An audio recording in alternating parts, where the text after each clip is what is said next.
Hello Aries, Sun, Moon, Rising, and Venus signs. Kumusta kayo? Sana po nasa mabuti kayong kalagayan. Welcome back po sa Star Tarot. Kung bago kayo rito, welcome din kayo. Thank you sa inyong support. I truly appreciate it. God bless you all. Aries po na mensahe po ninyo ay the Four of Voices. And so, you may need to do some kind of relaxation dito, Aries, no?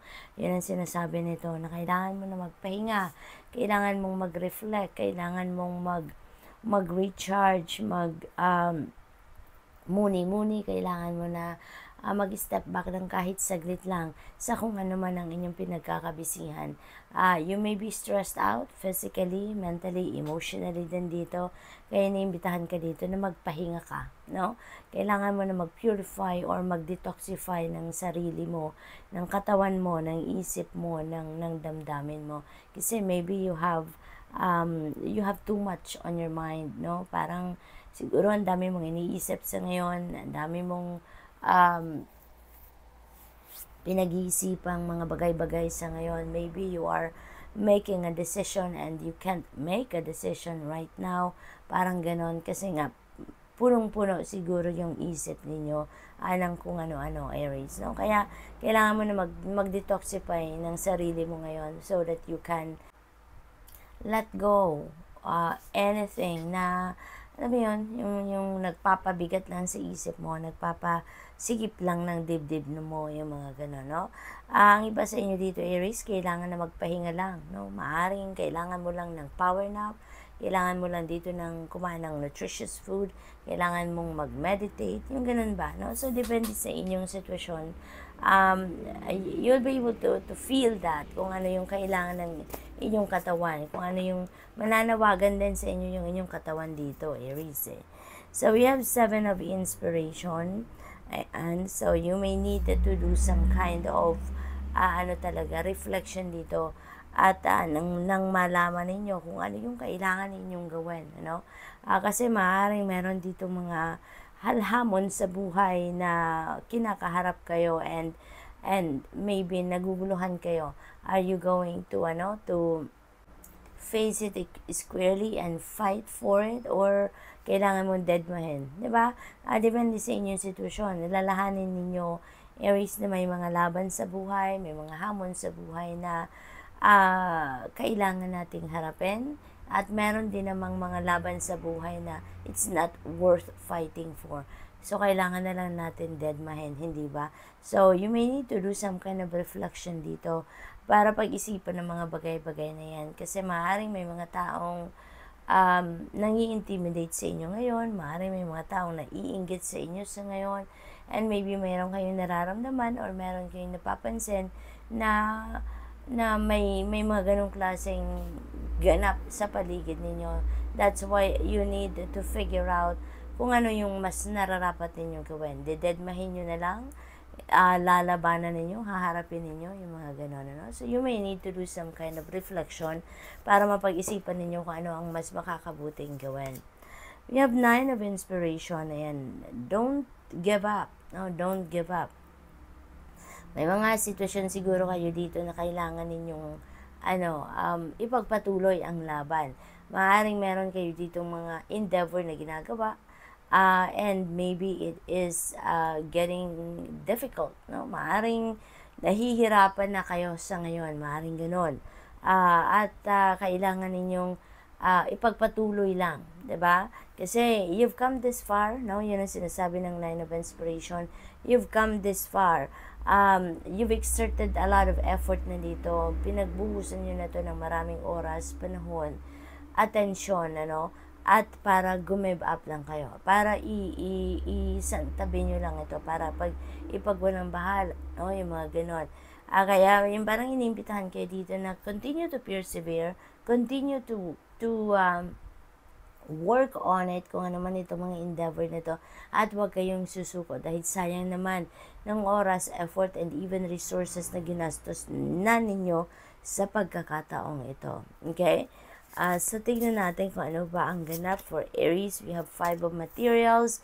Maaaring ang problema ng iba sa inyo dito, Aries, ay pera, trabaho, source of income. Kaya parang gusto nyo nang sumuko.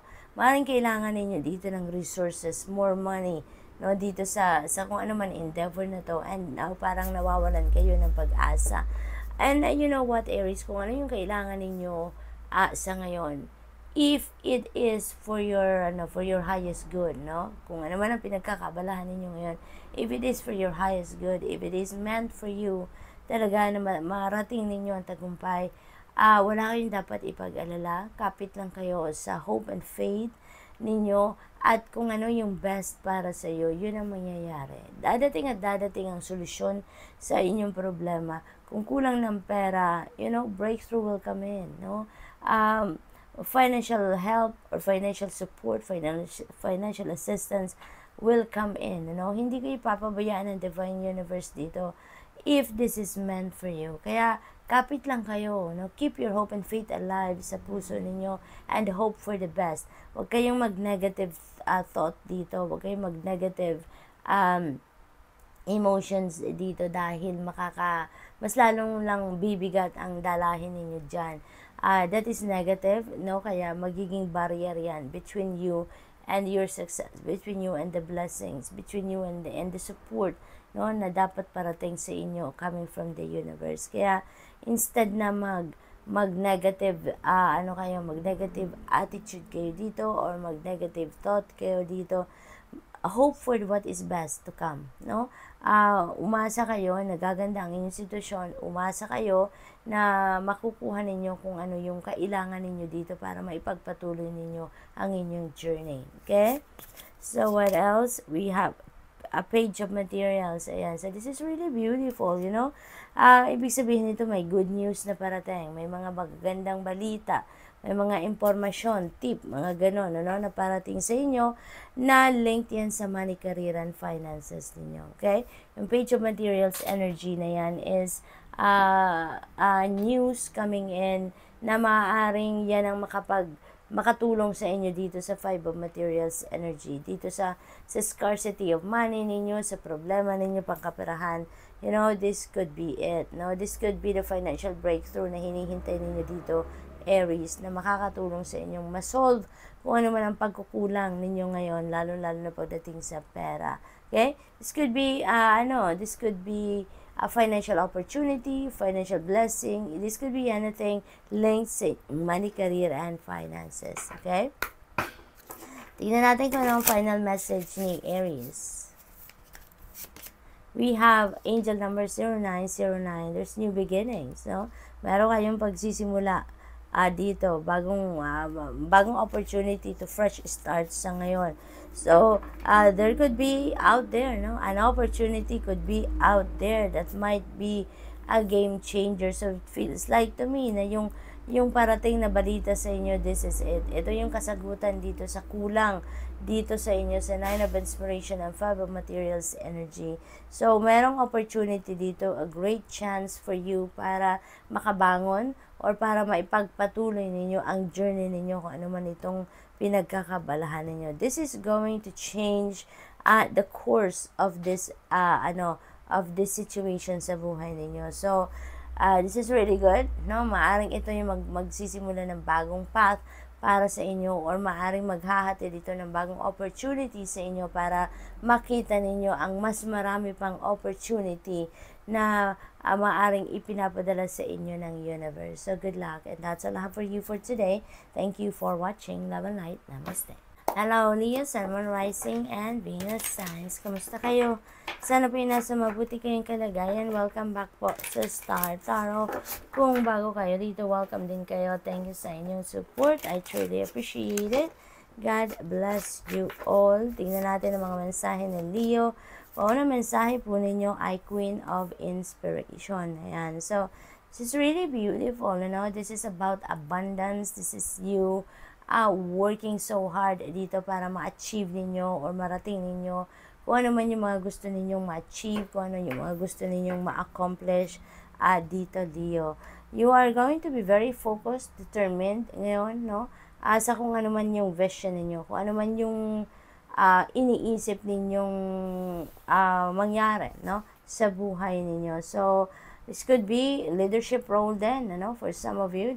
This could be promotion din, ano? Maaaring mailagay kayo dito sa isang leadership role. Maaari din na this is entrepreneurship, no? Maaaring magnenegosyo na kayo dito, Leo. Posibleng ganon. We have 3 of emotions. There is a celebration dito coming up, no? Sa buhay ninyo, maaaring meron kayo ditong achievement or accomplishment, or maaaring there is something beautiful dito na mangyayari sa buhay ninyo that deserves a celebration.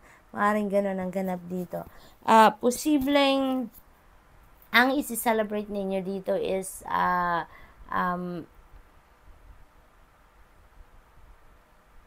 link sa inyong relationship. Maaaring ganun ang sitwasyon dito. Maaaring meron kayong milestone, no, na isi-celebrate dito pagdating naman sa personal ninyong affair. Maaaring ganun ang ganap. There could be there could be celebrations dito like birthdays, no, kasalan, engagement. Maaaring may iimbitahan kayo sa mga ganong klaseng okasyon at this time. So, we have Muse of Voices. Ayan, dito naman, you may need, to talk to someone, no? Leo, maaaring kailangan ninyo dito ng advice ng ibang tao, katulad nila ng mga professionals. Maaaring meron kayong kailangan pagdesisyonan dito, and you may need to ask for help, advice, opinion, no, from other people na kumbaga merong expertise sa kung anumang bagay ito, no? Maaring ganun ang ganap dito, because siguro kailangan ninyo dito ng clarity, about that situation. That's why you are seeking for advice, no? You are seeking for additional information, facts, mga ganon, no, regarding that matter. So, what else? We have the moon energy. Ayan, dito naman, divinely guided kayo, no, Leo. Divinely guided kayo. Binibigyan kayo dito ng downloads, ng intuitive messages ng universe para kayo ay magabayan kung ano ang nararapat ninyong gawin. Kung ano yung dapat ninyong decision na gawin dito, yung ganon.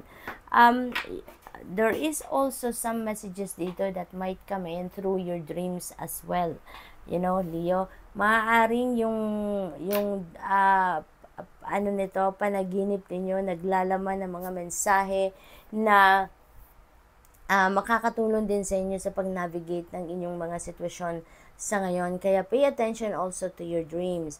Kung naaalala nyo pa ang mga elemento na nasa panaginip ninyo, write them down on paper, no? Pagkagising ninyo, at i-google po ninyo yan. Ang dami na pong articles and blogs online na nag-iisplika ng bawat elemento ng ating panaginip. So, tignan nyo po yan, i-google po ninyo ibig sabihin ng bawat elemento ng panaginip ninyo, because that is guidance, no, para sa inyo. That is going to be your reference, diba, in the future. Pagka alam ninyo na meron kayong, alam mo, may sitwasyon kayo, nahihirapan kayo, you can get back to it, and you never know, baka nandoon yung sagot, diba, sa mga na-research na ninyo, okay? What else for Leo? We have Page of Emotions. This is exciting kasi there could be invitation para sa inyo dito na parating, no? Invitation for social gatherings. Maaring meron kayong invitation dito for birthday parties. Maaring may invitation kayo dito for occasion like anniversary party. Maaring may kasalan. Maaring mayroong mga engagement party. And it feels like maaring dito ninyo makilala, Leo, if you are still single, maaring dito ninyo makilala yung person ninyo, no? Maaring kung naghahanap kayo ng love, naghahanap kayo ng bagong relationship, maaring dito ninyo makikita yung soulmate ninyo, yung twin flame ninyo, maaring ganon. Maaring ma-meet ninyo dito yung taong makakaano ninyo, ma-i-inspire kayo na muli, na umibig, or ma-inspire kayong muli sa buhay, yung ganon ba? So, tignan natin kung ano pa ang ganap for Leo. Final message ninyo for today. Your angel number for today is 1234. Good luck. Ayan. So, napakaganda, no? Your spirit guides are with you, no? Ginagabayan kayo. Parang nagpaparamdam sa inyo ngayon yung spirit guides ninyo that they are always there. ano man ang kailangan ninyo sa ngayon, just call on them and they will be there to help you, okay? Sinasabi din dito na you are on the right track, Leo. Kung ano man yung ginagawa ninyo ngayon, ano man yung iniisip ninyo, you are on the right track. Kaya, kung ano man to, trabaho man yan, relationship man yan, you will succeed. Kung anong pinag-e-effortan ninyo ngayon, pagtatagampayan ninyo yan, okay? All you need to do is always be a keen observer, always makiramdam ka sa inyong paligid, and most importantly, communication, is always a key para sa isang matagumpay or para sa isang magandang pagsasamahan, trabaho man o hindi. Kaya inimbitahan kayo dito na lagi kayong mag-communicate clearly and effectively. Okay? So, good luck, Leo, and that's all I have for you for today. Thank you for watching. Have a light. Namaste. Hello, Sagittarius, Sun, Moon, Rising, and Venus signs. Kamusta kayo? Sana po'y nasa mabuti kayong kalagayan. Welcome back po sa Star Tarot. Kung bago kayo rito, welcome din kayo. Thank you sa inyong support. I truly appreciate it. God bless you all. Tignan natin ang mga messages ni Sag for today. Sagittarius, we have the Magician energy. That's really beautiful. Kasi wala nang mga ngayon, wala nang patumpik-tumpik pa. Wala na kayong procrastination sa ngayon. No, you are on the go sa ngayon. Meron kayong plans na gusto ninyong i-roll out ngayon. Meron kayong mga planon, ideas na gusto ninyong simulang gawin sa ngayon, magagawa nyo na yan sa ngayon. Kasi parang mas gaganahan na kayo ngayon. You will be more optimistic. You are going to be more enthusiastic. You will be more, yung parang mas inspired kayo sa ngayon, Sagittarius. You are determined ngayon na simulan kung ano man itong gusto ninyong simulan. So, that is really beautiful. We have Queen of Voices. Ayan. So, focus kayo, Sagittarius. Yun ang imbitasyon sa inyo dito. Ano man ang inyong gagawin, ano man ang gusto ninyong simulang gawin, focus lang kayo dyan, Sagittarius. Because, kailangan lang din ninyo dito na maging, kayo, yung bang dapat straightforward yung approach ninyo ngayon sa buhay. Straightforward kayo sa approach ninyo sa kung anumang bagay, pakikipag-usap, transactions, negotiations, yung mga ganon. So, what else for Sag? We have Knight of Emotions. Ayan. So, dito naman, sa Knight of Emotions, parang may offer of love. Dito for some of you, Sag, maaaring, meron ditong manliligaw sa inyo, Maaaring meron manliligaw or nandiligaw na. Maaaring meron ng, maybe someone have asked you out on a date na dito, Sag? Parang ganon. Parang someone is very romantic dito, ang gustong magpahayag ng pag-ibig or pagmamahal sa inyo at this time, Sagittarius. So, good luck to that. There could be offer of friendship, of new friendship dito. There could be also an offer of, yung parang parang meron dito magsusorry din sa inyo, Sag. Kung meron mga taong nakasakit ng inyong damdamin in the past, maaaring ngayon maglalakas ng loob na kung sino man yan and humingi sa inyo ng kapatawaran. Mag-a-ask sa inyo ng forgiveness. What else? We have 8 of Inspiration. Ayan. So, that's really beautiful.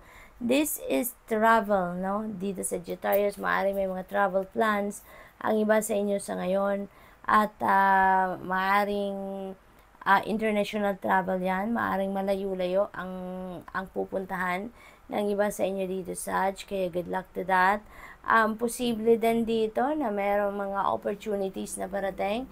Mayroong mga balitang parating dito, and that is going to be opportunities linked naman sa inyong money, career, finances, maaaring trabaho, overseas, maaaring travel ito, international travel, mga ganun ba, dapat handa kayo dito, Sagittarius, maging kayo, physically, mentally, and emotionally ready kayo dito dahil maaaring meron kayong mga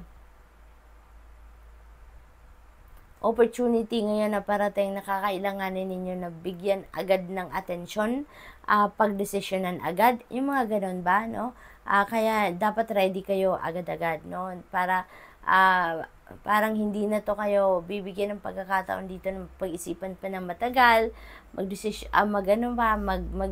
pa ng matagal, ano? Parang ganun ang energy ng Eight of Inspiration sa inyo sa ngayon. Kaya, you should be ready physically, mentally, and emotionally, okay? So, what else? We have Page of Inspiration. Ayan, so, merong balita, ano, na parating. This could be an opportunity talaga. Money, career, and finances that's going to give you an opportunity dito to do what you really love to do, Sag. Okay?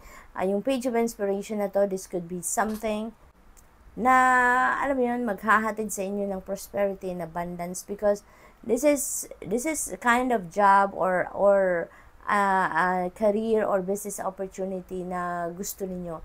This is what you really love to do, no? Kaya 'di ba, pag ginagawa natin kung anong gusto natin, talagang magsasucceed tayo because that is where our heart is, 'di ba? Kaya parang ganun ang ganap dito para sa inyo, Sagittarius, na mas mai-inspire kayo, mas magiging determinado kayo, driven kayo na pagtagumpayan ng kung ano man ang igagrab ninyong opportunity dito because that is what you really love to do. So, good luck to that. Tignan natin kung ano pa ang final message ni Sag.